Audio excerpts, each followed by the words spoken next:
ഇത് എവിടെയാണ്? നിന്നോട് ഞാൻ പറഞ്ഞിട്ടില്ല സ്കൂട്ടി എടുത്തുകൊണ്ടുമ്പോ പെട്രോൾ അടിച്ചു കൊടുന്നേക്കണമെന്ന്. ആ എവിടെയാണ്? എനിക്കൊരു കുഴപ്പമില്ല, ഇപ്പൊ എത്തിക്കണം അവിടെ. നീ ഇവിടെ ഇല്ലാന്നോ? അതൊന്നും എന്റെ പ്രശ്നമല്ല. ഇപ്പോഴേലും നിന്റെ ഫ്രണ്ട്സിനെ കൊണ്ട് ഒരു ഉപകാരം ഉണ്ടായിക്കോട്ടെ. ആ ഓക്കെ.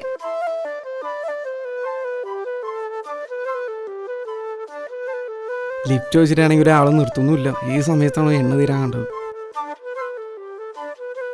ദൈവമേ, ഇവരെങ്കിലും ഒരു ലിഫ്റ്റ് തന്നാൽ മതിയായിരുന്നു. ചോദിച്ചു നോക്കാം.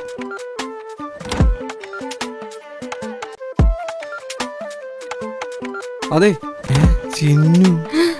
സിദ്ധു